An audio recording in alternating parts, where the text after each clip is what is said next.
कभी वो अपनी झूठी वीरता दिखाते हैं, कभी शेखी मारनी होती है,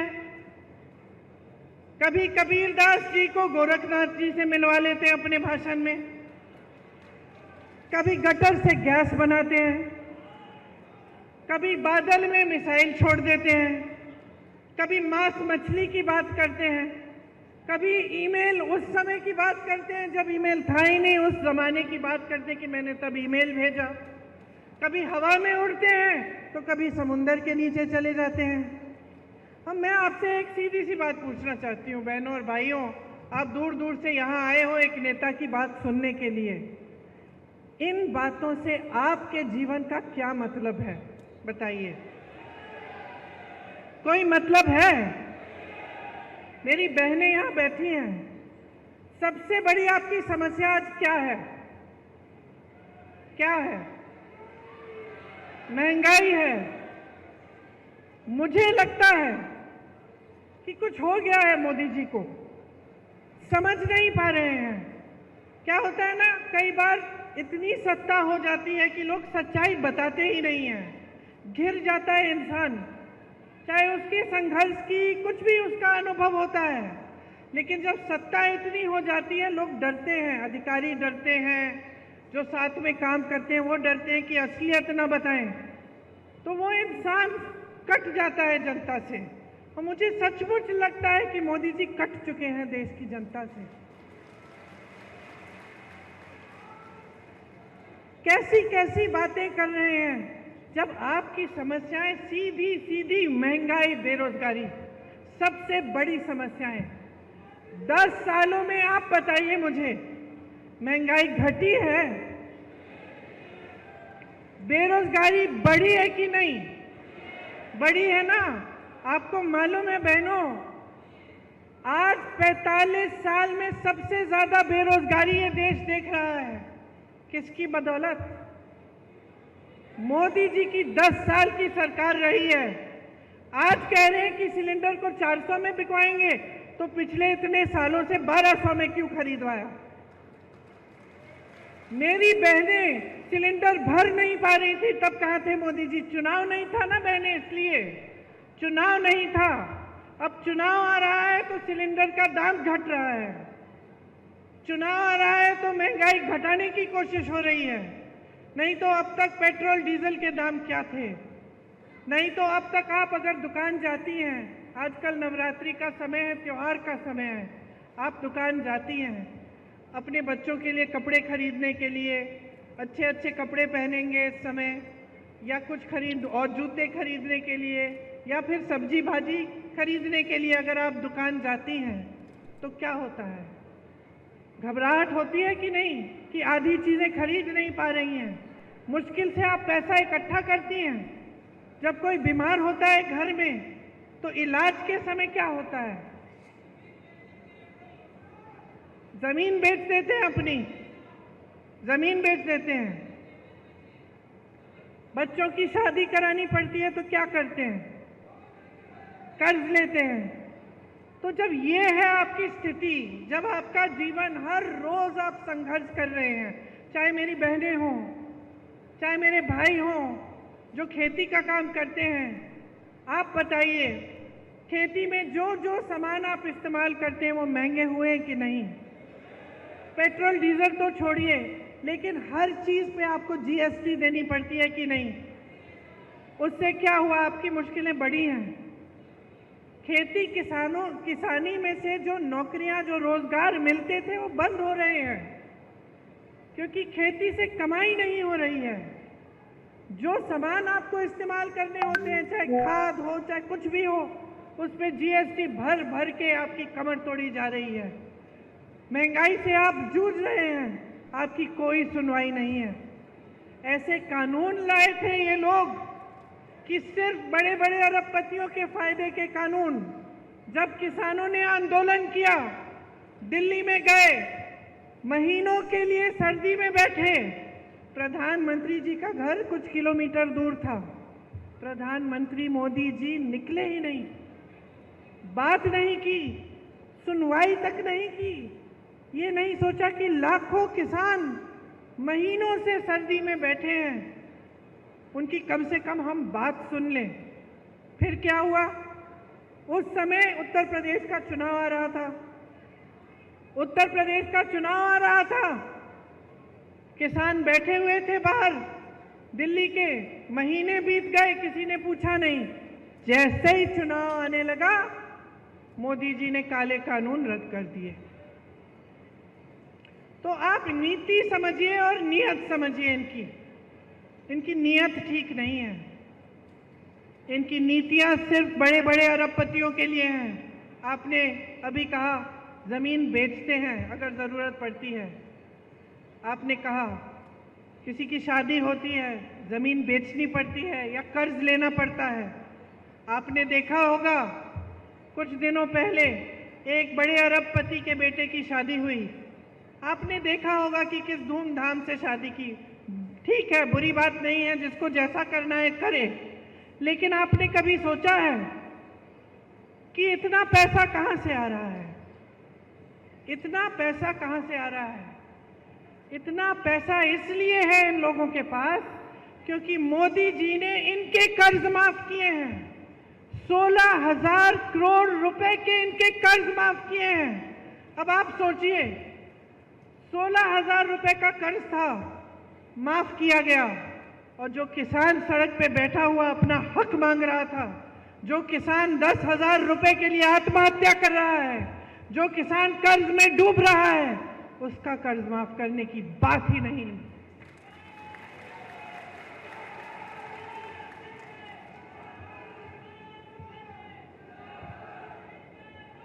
आपको सिर्फ ये दिखाया जाता है पूरी मीडिया में, टीवी पे, आप फोन खोलेंगे तो फोन पे आपको यही दिखाई देता है कि देश आगे बढ़ रहा है, तरक्की हो रही है, सब बहुत खुशहाल है।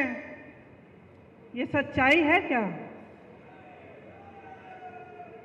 जब आप देखते हैं कि बड़े बड़े प्रधानमंत्री, बड़े बड़े राष्ट्रपति आ रहे हैं देश में और G20 जैसे बड़े बड़े इवेंट हो रहे हैं, तो हम भी भारतीय हैं, हमें भी गर्व होता है। ऐसी बात नहीं है, आपको भी गर्व होना चाहिए। ठीक है, अच्छा है, लेकिन क्या इसका मतलब ये है कि इस देश की एक और असलियत नहीं है? इस देश की एक सच्चाई ये है कि इस देश का गरीब रोज सुबह शाम संघर्ष कर रहा है। इस देश की सच्चाई ये है कि आप जो यहाँ बैठे हैं, आपकी कहीं कोई सुनवाई नहीं हो रही है इस सरकार में। महंगाई बढ़ती चली जा रही है, बेरोजगारी बढ़ती चली जा रही है, और रोजगार देने के बजाय क्या कर रहे हैं? अग्निवीर जैसी स्कीम ला रहे हैं।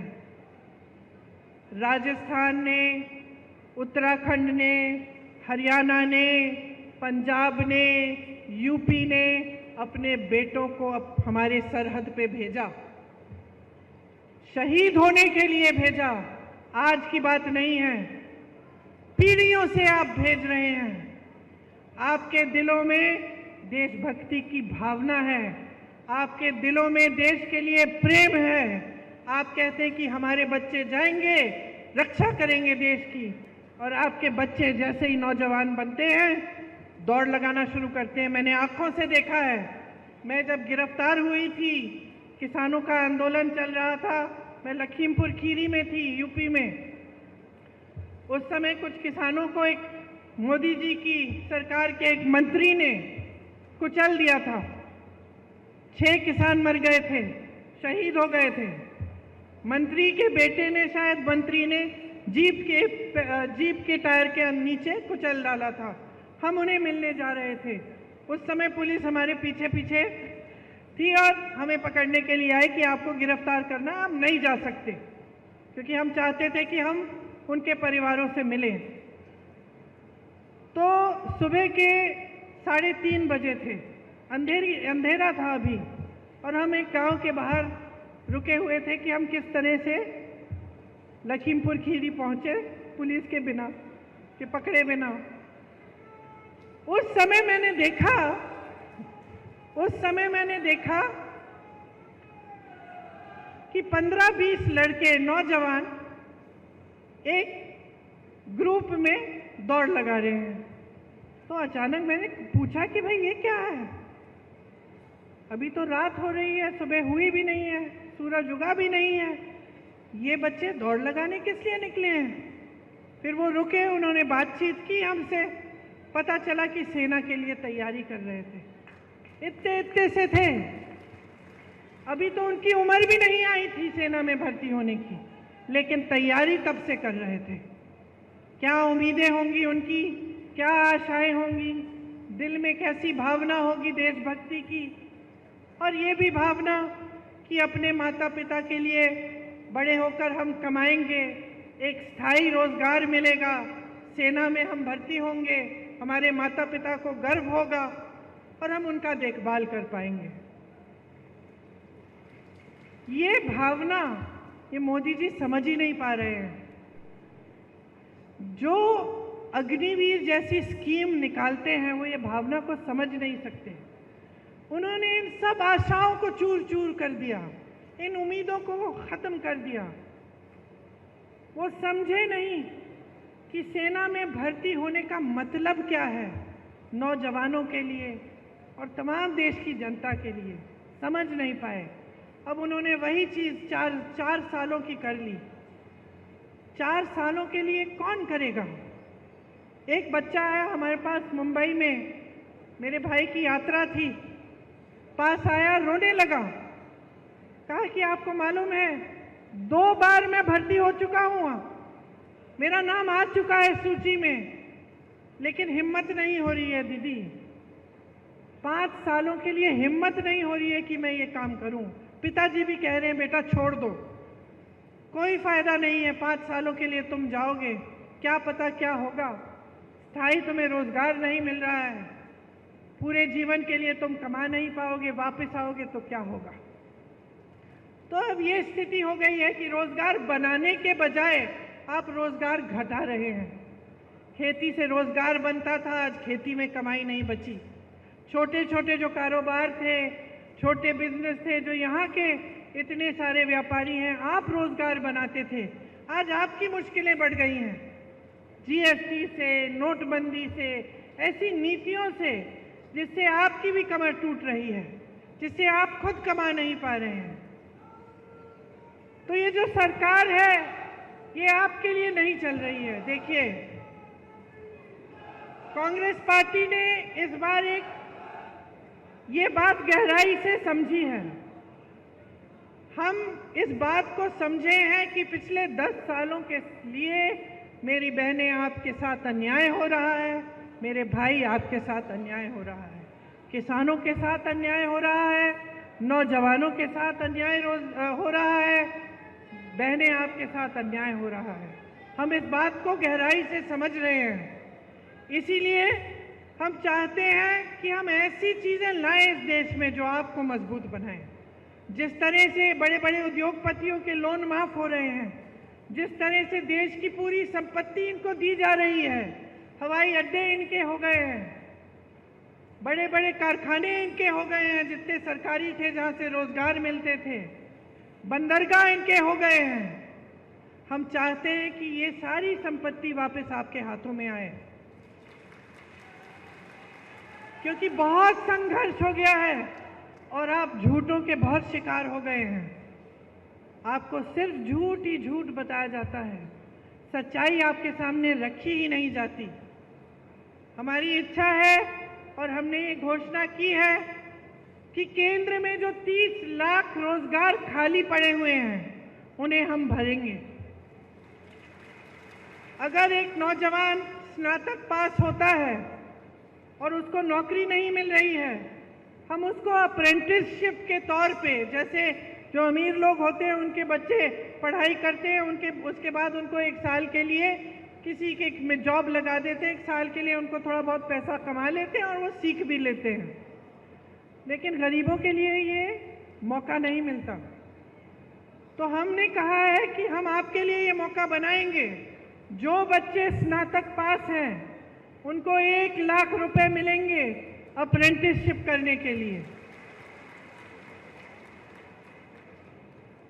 जो गिग इकोनॉमी में काम करते हैं, मतलब जो डिलीवरी के होते हैं, डिलीवरी स्कूटर पे डिलीवरी करते हैं या इस तरह के काम करते हैं, उनकी आजकल सामाजिक सुरक्षा नहीं है। हम उनको सामाजिक सुरक्षा देंगे। 5,000 करोड़ का हम एक फंड बनाएंगे जो सिर्फ नौजवानों के लिए होगा। आप ताली बजा रहे हैं, नौजवान हैं। अगर आप एक छोटा सा अपना कारोबार शुरू करना चाहेंगे, एक स्टार्टअप बनाना चाहेंगे, अपना छोटा बिजनेस, तो इस फंड से आपको पैसे मिलेंगे।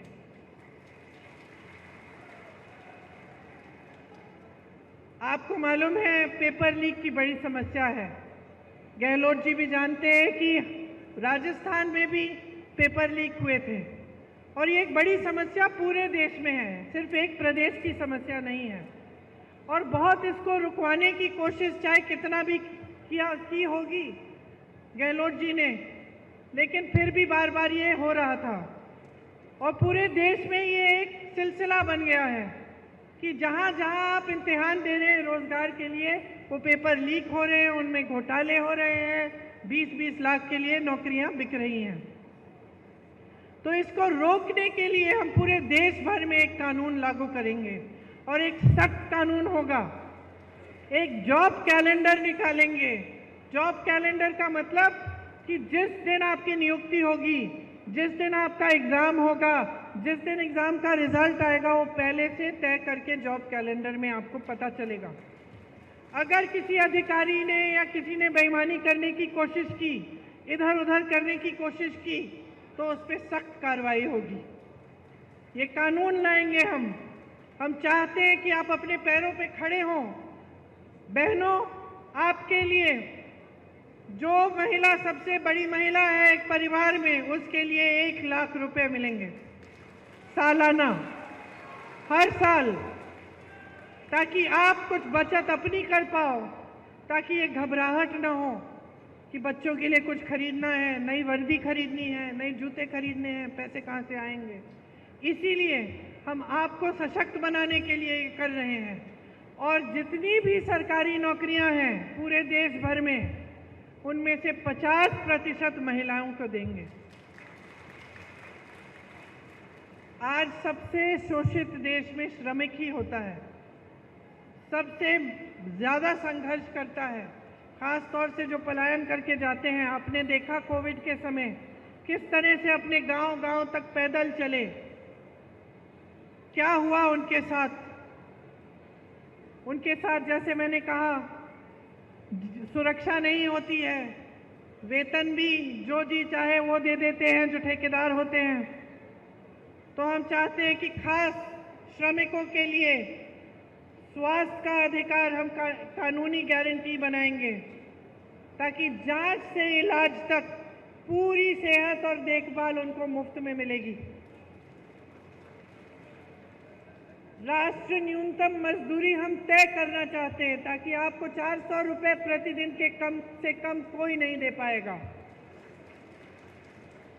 और जो शहरी क्षेत्रों के लिए, जैसे हमने यहाँ गांव के क्षेत्रों में रोजगार की गारंटी दी, आपको मालूम होगा मनरेगा कांग्रेस ने शुरू किया था, उससे 100 दिन का जो रोजगार था वो आपको गारंटी मिलता था। ये अलग बात है कि मोदी जी ने उसको भी कमजोर करने की कोशिश की। शहरों में भी आपको इस तरह की रोजगार की गारंटी कांग्रेस पार्टी देना चाहती है और दे के दिखाएगी। मैंने अग्निवीर की बात की। अग्निवीर की जो स्कीम है उसको पूरी तरह से हम रद्द करवाएंगे। जैसे पहले सेना में आप जाते थे मान सम्मान के साथ आजीवन काम करने के लिए, देश की सुरक्षा के लिए, वैसे आप फिर से जाएंगे। देखिए, मैंने किसानों की बात की। मैंने आपसे बताया कि जीएसटी आपके जो खेती के सामान है उस पर हम रद्द कराएंगे, कि एमएसपी आपको एक कानूनी आपका अधिकार बनेगा, कानून बनेगा कि आपको एमएसपी मिलना है। और जो आपका नुकसान होता है जब आपदा आती है, आपको उसका भुगतान अभी तक मिलता नहीं है। कभी कम मिलता है, कभी टाइम पे नहीं मिलता, कभी आप महीने इंतज़ार करते हैं, साल इंतज़ार करते हैं, नहीं मिलता। तो हम ऐसे नुकसान के भुगतान के लिए हम 30 दिनों की सीमा रखेंगे। 30 दिनों के अंदर अंदर पूरा भुगतान होगा। एक नई कृषि की आयात निर्यात की हम नीति लाएंगे। जो भूमिहीन हैं उनको ज़मीन वितरित करेंगे। ये सारी स्कीमें हम आपके लिए लाना चाहते हैं। अब आप जानते ही हैं कि यहाँ राजस्थान की सरकार थी तो आपके लिए कितने काम किए। आप जानते हैं कि कांग्रेस पार्टी ने जहाँ जहाँ गारंटी दी है वहाँ आज भी ये चीज़ें लागू हैं।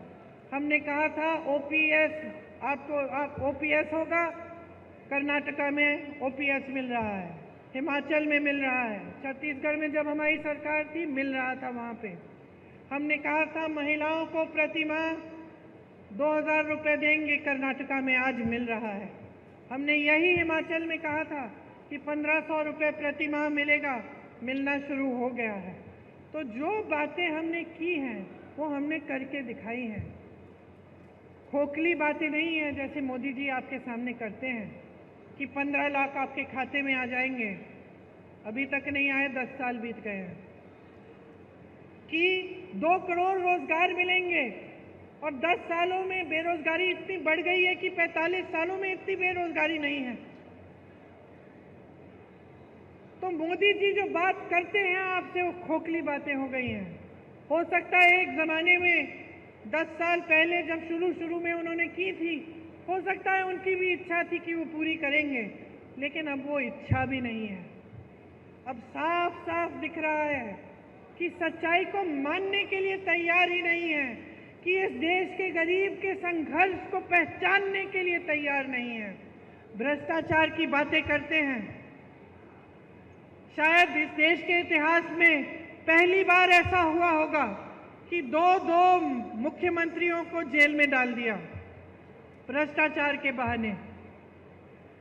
सारे जितने भी विपक्ष के नेता हैं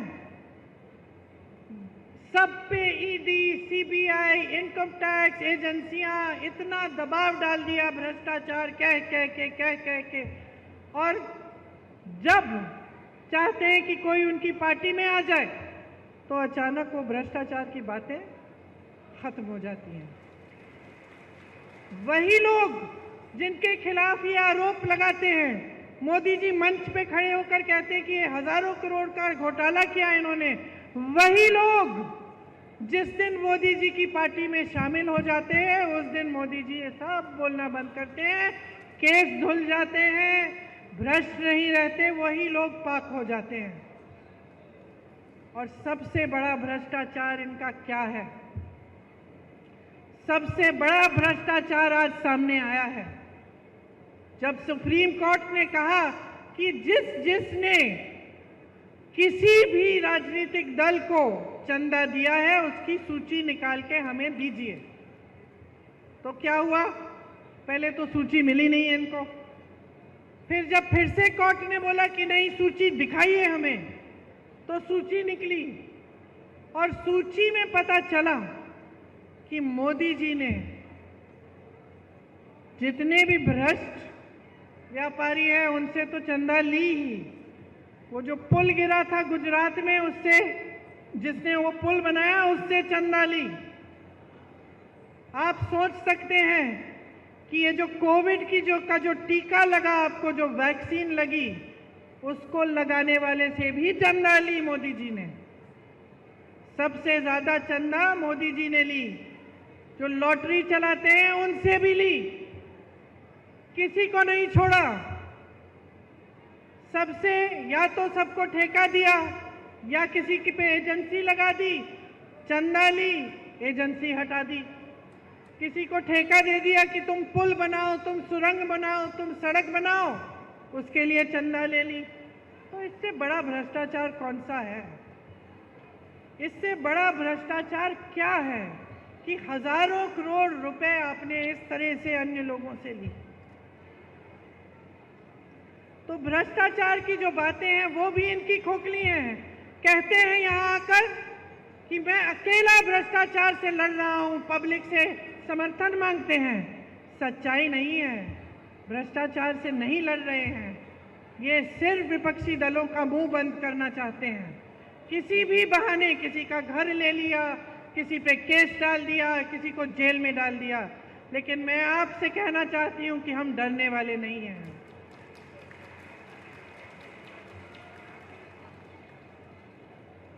हम डरने वाले नहीं हैं, हम अपने रास्ते से भटकने वाले नहीं हैं। हम आपके लिए लड़ते रहेंगे, आपके लिए काम करते रहेंगे और आपकी सेवा करते रहेंगे। यही हमारा धर्म है और असली धर्म यही होता है। हर नेता का यही धर्म होना चाहिए। धर्म की बहुत बातें सुनते हैं आप, धर्म के नाम पे आपको बहकाया जाता है, लेकिन धर्म के नाम को जो अपनी सत्ता के लिए इस्तेमाल करता है वो धार्मिक नहीं होता है।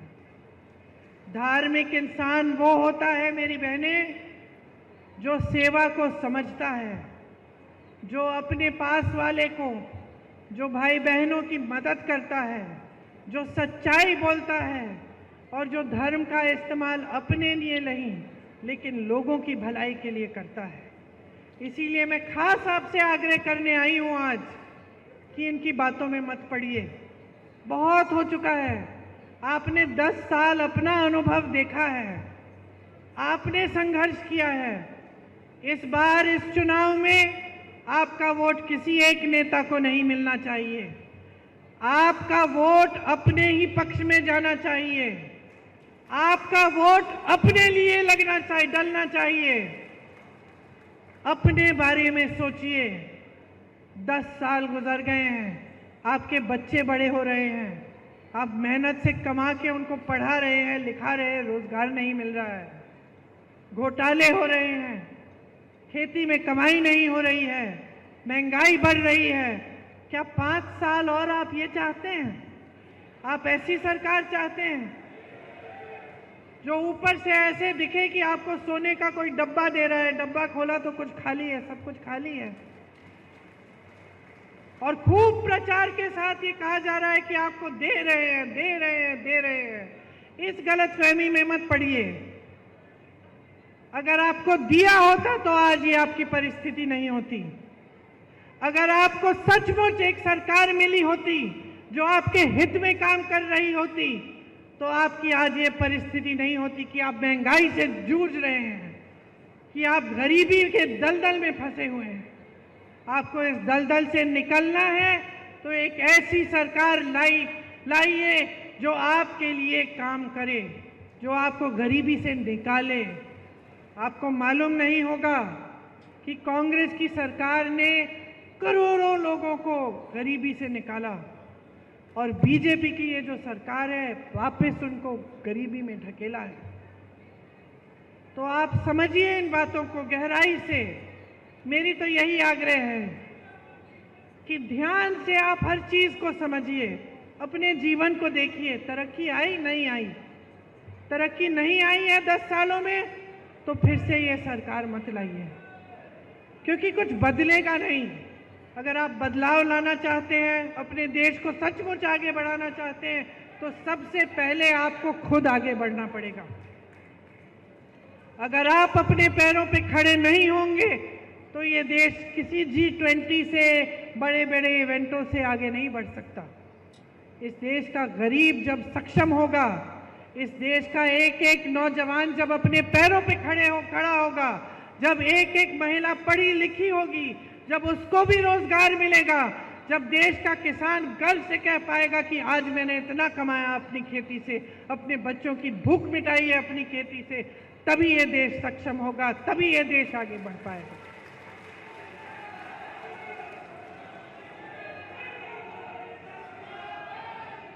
तो जिस दिन चुनाव आएगा उस दिन मैं आपसे पूरी उम्मीद रखती हूं कि आप सोच समझ के अपना वोट डालेंगे।